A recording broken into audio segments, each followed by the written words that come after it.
O'zbekistonda soat 11.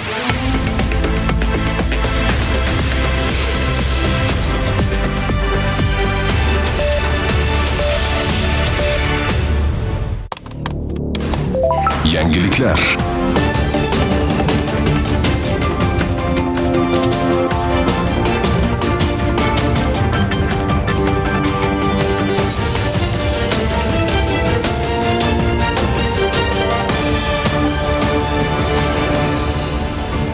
Assalomu alaykum. Efirda yangiliklar informatsion dasturi, studiyada Jasurjon Devxonov. Shu kunlarda bolajonlarimiz yozgi ta'tilda maroqli dam olishmoqda. Albatta, bu vaqt davomida ularni kitobxonlikka keng jalb etish ham maqsadli tadbirlardan biri hisoblanadi. Ayniqsa bolalar adabiyotlari bilan yaqindan tanishtirish, ularning mutolaasini tashkil etish bolalarning yozgi ta'til kunlarini sermazmun va foydali o'tishlarda katta ahamiyat kasb etadi. Chirchiq davlat pedagogika universitetining boshlang'ich ta'lim fakulteti katta o'qituvchisi Dildora Ibragimova intervyusi shu haqda.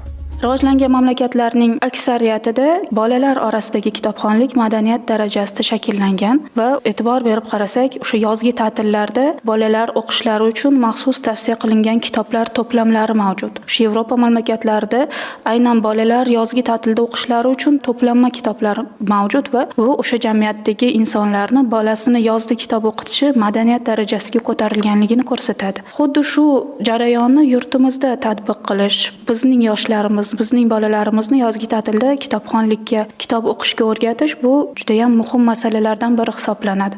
Xususan o'zi ayni kunlarda yurtimizda bolalar orasida kitobxonlikni keng yoyish bu davlat siyosati darajasiga ko'tarilgan masala hisoblanadi. O'sha kitobxonlik to'g'risidagi har xil targ'ibot tadbirlari va bundan tashqari turli tanlovlar, bularning barchasi bolalarni kitob o'qishga targ'ib qilish masalasidir. Ammo buni tadbir darajasidan biroz quyiga tushirish va an'ana, qadriyat, madaniyat darajasida bolalarni ongiga qo'yish bugun ayni zamoni muhim masalasi deb hisoblaymiz. Bu jarayonda bolani qo'liga kitob berish ham ota-ona ham ta'lim muassasasi o'rtasida turgan masala hisoblanadi. Uyda ota-ona bolaga o'rnak bo'ladi. Kitob o'qishni bu hayotni bir bo'lagi, bir qismi sifatida ota-onadan ko'rib o'rganadi farzand va ta'lim muassasalarida bolani kitobxonlikka jalb qilish bu endi ustoz pedagoglarning asosiy masalasi. Biz Chirchiq davlat pedagogika universiteti boshlang'ich ta'lim fakulteti talabalari bilan bolalar adabiyoti kursini tugatdik va shu jarayonda ko'rdikki, aynan o'zbek bolalar adabiyotida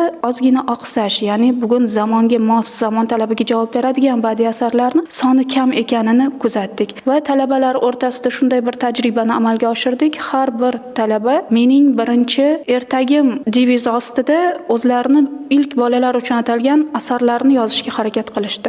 Bu kichik hikoyalar, ertaklar va she'riy asarlarni bittaga to'plab, mening ilk kitobim degan bitta to'plamni tashkil qilishga muyassar bo'ldik. Xuddi shu an'anani butun jamiyatda yoyish, O'zbekiston aholisini aynan bolalar uchun atalgan kitoblarni ko'paytirishga targ'ib qilish bu juda ham yaxshi samara beradi deb o'ylaymiz. Xususan, bugungi kunda bolalar uchun ijod qilayotgan yozuvchi ijodkorlarni ham alohida qo'llab-quvvatlash, ularning asarlarini kengroq yoyish va o'sha keng adatda ularni targ'ibotini amalga oshirish ham yaxshi samara beradi deb hisoblaymiz.